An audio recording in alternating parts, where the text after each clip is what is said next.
Hey there, this is Ragnon, and this is my guide for Resto Druid in Raid for Season 2 of The War Within. I apologize in advance, this is going to be similar to my Mythic Plus video where it will be unedited, but I will try to keep this short. So, first of all, Resto Druid, what is your role within the healing team? You are a ramping healer, similar to Disc Priest and Mistweaver. Ramping healers deal with big influxes of damage. With a big ramp, and then in between your ramps you have periods of downtime where your healing is going to be much lower, and you're either just doing some maintenance healing or you are spending that time regenerating your mana to get ready for your next ramp. Let's talk real quick about the gear. So your stat priority as a Resto Druid is Haste Mastery. Haste is king. You want lots of haste. Haste allows your heals to tick faster. It allows you to get your heals out faster during a ramp and to apply more heals. Haste is good. Mastery is your next highest secondary stat, and that's because your mastery makes it so that each of your heals on a target increases all of your healing. So they did make a change going into Season 2 of The War Within where lower stacks of mastery are now higher value than they were before. So even if they only have 1 or 2 heals on them, the mastery does impact your healing output quite a bit, so mastery is good. And then crit and verse are somewhat to be avoided. For trinkets, your Mr. Pick-Me-Up is the best healing trinket currently. So you get this from Sprocketmonger in the raid. It's the highest performing one. You want this to be one of your trinkets. For your secondary trinket, there's actually a lot of different options that you can do, and rather than giving a hard and fast recommendation, I recommend that you go to questionablyepiclive.com, QElive.com, and check out their sim section on healer trinkets, and you can use that to check which are the highest performing trinkets. In case there's changes, that's going to become out of date much less quickly than a video guide will. You can also check Wowhead guides and also Archon to see what people are running, kind of cross-reference all those resources to see what your best bet is as far as a trinket. But just some quick recommendations: you can use Eye of Kazan from Gallywix. House of Cards is a decent one. Reverb Radio is a pretty easy to get one. You can also farm the Signet of the Priory trinket. And there's probably some others that I'm forgetting. I ran the carved Blaziken wax for a while. They're all fairly similar in value, so just whatever you get, essentially. For your embellishments, the Dark Moon Sigil Ascension is one of yours that you want to run for raid, and this is crafted on your weapon. You can either craft a two-hander, or if you want to craft a one-hander and then get a high item level off-hander, either one works. And then I run Writhing Armorband on an off piece, and that pairs with Ascension. You can run that on bracers, belt, and boots, I believe, are your choices. It doesn't really matter which one you do, just based on the gear that you get that drops. Let's talk about talents real quick. So this is my general talent build that I run as kind of a starter point, and then I change from here. I do run kick, and that's because there are some fights that are very punishing if you don't have kick and you forgot to change talents. The big one so far is Styx, Bunk Junker on Mythic. If you get assigned a rolly ball, then you're supposed to roll over a Scrapmaster, and then after you pop your ball either on the bomb or the boss, it is your responsibility to kick your Scrapmaster. And if you're not running a kick, that's kind of unethical, and it has led to wipes on pulls where I forgot to run that kick. So I just leave it in as default. But kick is optional. Ursine Vigor is also optional. Frenzied Regeneration is optional. And so what I typically do is I like keeping Ursine Vigor because I have a habit of using Bear Form as a defensive, because Bear Form plus Bark Skin is such a powerful combo. So I typically leave this because I've gotten used to relying on it. But I could switch out Kick for Heart of the Wild, for example. Heart of the Wild is nice if you want to focus on some damage output. Speaking really quickly before I forget about Ursine Vigor, so you can shift into Bear Form as a defensive to help you survive a mechanic. But with Ursine Vigor, the buff actually persists after you leave bear form. So let's say there's a big hit of damage that you're worried about surviving. You can actually pop into bear form and then just immediately go out and go back to healing, and you'll have that extra 15% health and armor that persists even while you're outside of bear form, which is pretty cool. All right, on the spec side of things, this is kind of a general all-rounder talent build that I run for most fights. And then some choices are you can actually take out this unstoppable growth and instead put it into improved ironbark and regenerative heartwood, and that makes your ironbark a much stronger external. It's already a fairly strong external because it reduces their damage taken by 20%, but now it will also be available more frequently, and it will also pour 75% of the healing from all of your active rejuves into that one target. So it makes it a lot of extra healing for that one person, especially if it's after a ramp. And this also makes it last longer. It'll last for 16 seconds instead of 12, which is pretty cool. I've just been running Unstoppable Growth though, because it helps your wild growth. It's a little bit more patty, just general value across your raid, especially if you're not desperately needing the extra healing from Ironbark or something. That's more of a progression scenario where you have somebody that really needs a strong external. And then the hero tree, I just leave that alone. That's worked well for me. Okay, let's talk about the rotation. So as a baseline, I'm just going to mention it once and then kind of leave it out in the future. You want to always make sure that you have Life Bloom and Flow up. That's kind of a given baseline, just always do that. And your Flow, your Life Bloom, it doesn't necessarily matter who it's on, just whoever's going to need to take a lot of damage and is going to need frequent healing. So you can throw it on the tank, you can throw it on yourself if you're worried about your own survivability. On Styx, as another example, I threw it on a Boomkin because he was getting fixated by the ads, so I actually put my symbiotic relationship and my Life Bloom on him. That's the third thing I forgot to mention. Put your symbiotic relationship on somebody that's going to be taking a lot of damage, or somebody that you think is going to fail mechanics and would benefit from the extra healing. Next is the ramps. Understanding how to ramp is the most important and highest value part of playing Resto Druid. Ramping essentially means that you do the work up front before a damage event, applying all of your heals, and then as the damage happens, you've already done the work, and now suddenly the raid is set up with a bunch of healing. The way that looks is you want to make sure that your Life Bloom and Flow are already applied, or during the ramp you want to make sure that those get refreshed. You can do it during your ramp as well. Your Flow should be placed on the biggest group of players, whether that's the ranged or the melee, just ideally somewhere where you're not having to move it constantly and it's hitting a lot of players. Then 10 to 15 seconds before a damage event, you'll want to start applying your rejuvenations. And so you start casting your rejuvenations.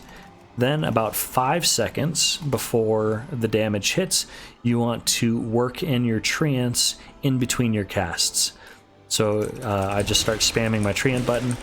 After that, your last two casts before the damage hits and before you cast Convoke should be Swiftmend into an empowered wild growth. Then you Convoke.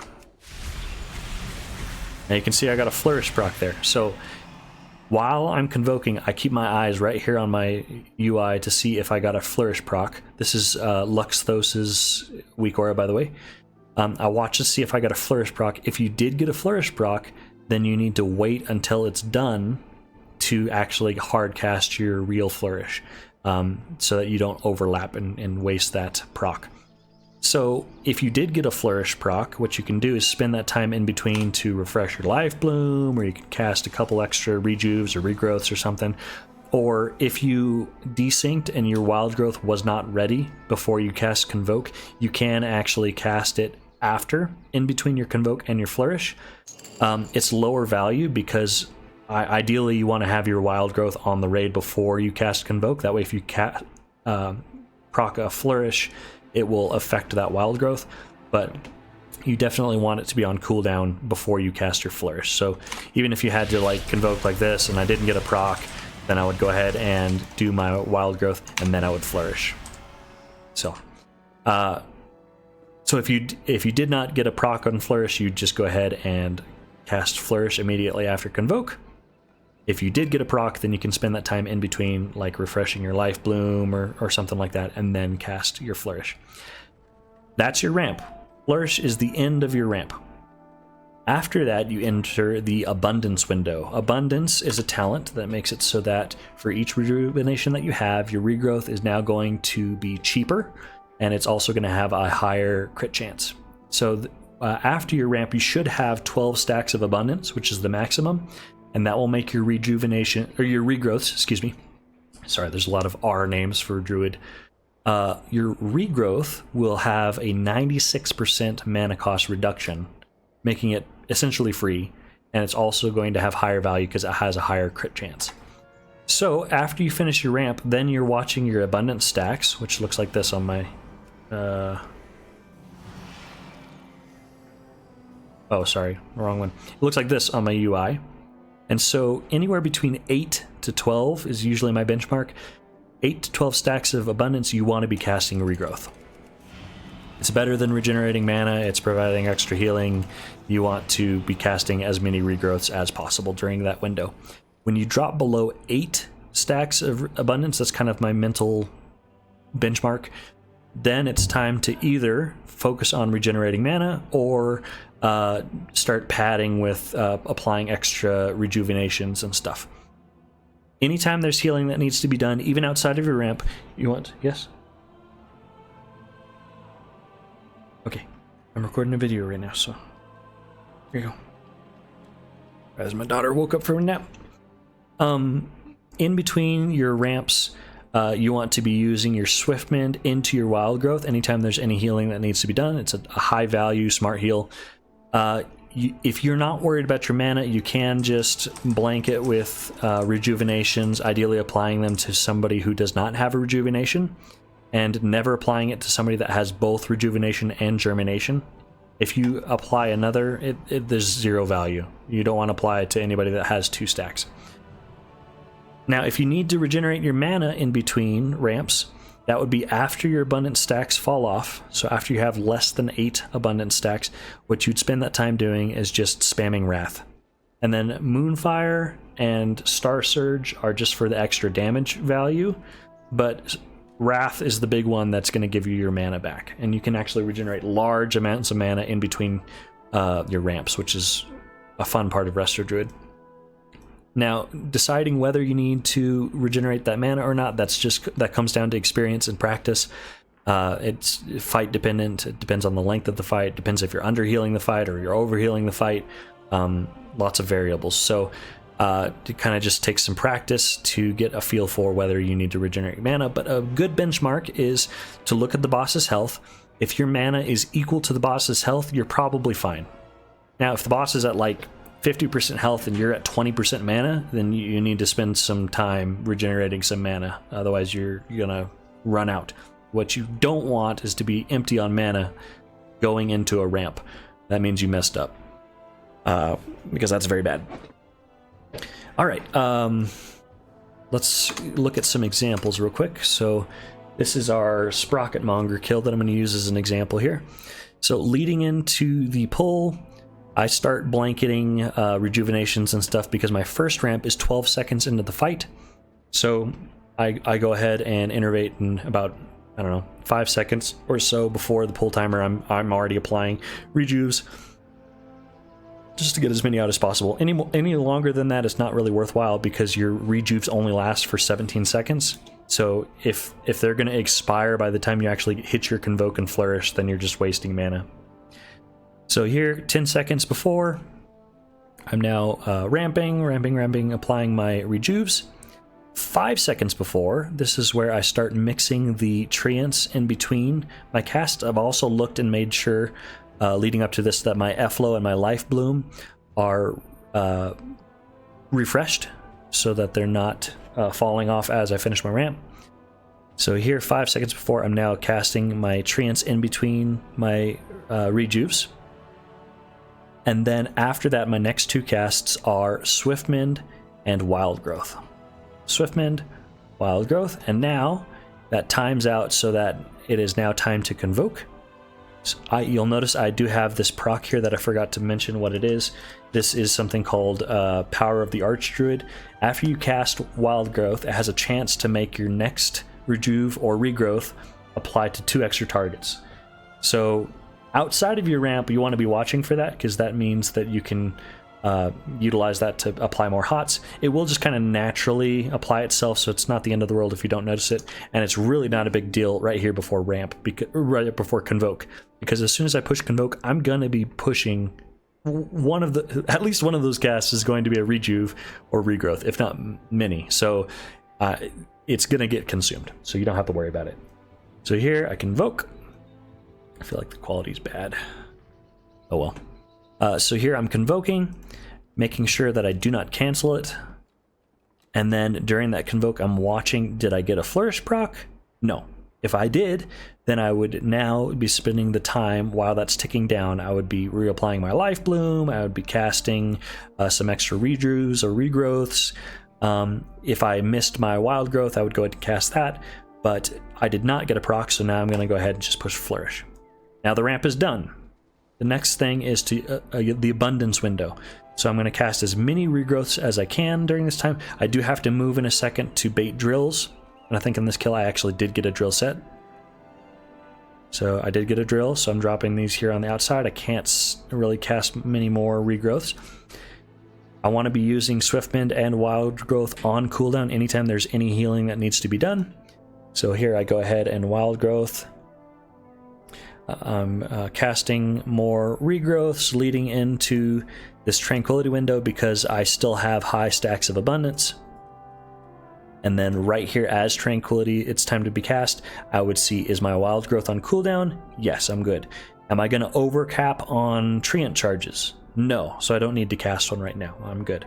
So now I can go ahead and Tranquility, which is going to reduce the time on all my cooldowns by 20 seconds. So now my next Convoke is ready to start. I'm 10 seconds before I could start ramping now, but my next timer is not for 16 more seconds. So here, as we're moving, just casting some Life Blooms and Rejuves. I know that I don't have to bait drills here because I already got that mechanic, so now I can just plant. I've moved my Efflow, and I know that it's time to start ramping for my next Convoke. So here I'm applying my Rejuves. 5 seconds before, I'm going to start working in my Treants in between casts. It's a little late there. And you'll see I'll hit the Convoke slightly late because of that. So now it's going to be Swiftmend, Wild Growth into Convoke. Did I get a proc? No, I can go ahead and I do refresh my Life Bloom before pressing Flourish because it fell off there, and that's going to increase the healing that my Life Bloom does as well. So I feel like that was worthwhile to interrupt it briefly to reapply that Life Bloom. And so those are some examples of some back-to-back ramps. Looking later in the fight at a moment where we're regenerating mana. So right here, I'm at 25% mana. The boss is at 28% health. That's not bad, but I want a little extra wiggle room because I know we're about to have a lot of movement. Now is a good time to regenerate some mana, and I want to make sure that we're finishing this fight strong and I'm not running out as people are dying. So here, I've finished my ramp just before this. This is actually a good moment to show a Flourish proc. You can see during my Convoke, my Flourish did proc. So here, after my Convoke is done, I'm waiting these 2 seconds for it to end. So I'm casting my Wild Growth there, and then I push Flourish. Alright, so after this, now to regenerate mana, I'm just wrathing. Wrath. Star Surge and Moonfire are going to provide some extra DPS, but Moonfire are going to be applied by your Treants, so it's not a huge deal if you forget that. Star Surge would be good to apply the extra damage, but right now my focus is on mana. So just those couple seconds, how many Wrath casts is that? 1, 2, 3, 4, 5, 6, 7, about 7 Wrath casts. That got me from 24% mana up to 33, so that's gonna give me a lot more wiggle room to finish out this fight. So pretty cool. just casting extra. And that was a moment where there was healing to be, and I desynced my wild growth from my Swiftmend there, so I just had to send that Swiftmend on a regrowth. You'll see that while I was regenerating the mana, I wasn't actually taking advantage of these abundance stacks. So as a result, the raid's going to not have as much healing right here as they could have, but I wanted to make sure that we had some for the end of the fight. Okay, so that's an example of regenerating mana, and then outside of that, I don't have an example on hand, but it's pretty simple. If you have a lot of mana, you're not worried about mana, you can just blanket the raid with wasteful rejuvenations, because that's about all you can do. If you cast regrowths outside of your abundance window, that's really inefficient. You're going to run out of mana very quickly, so I would not recommend regrowth spamming outside of 8 to 12 stacks of abundance or so. I believe that's all I can think of at the moment. I'll probably think of something as I'm uploading this, but if you have any questions, please let me know in the comments. I check them very, very regularly and respond as quickly as I can. You can also check out my community Discord, which is linked in the description, and I check that also very frequently to answer any questions that I get. And I'm a teacher in real life, and my passion is to help people along their journey, whether that's in real life stuff or in this case in gaming. So I hope this was helpful for you. Please leave a like and subscribe and all those YouTube-y things, and I'll see you in the next video. Bye.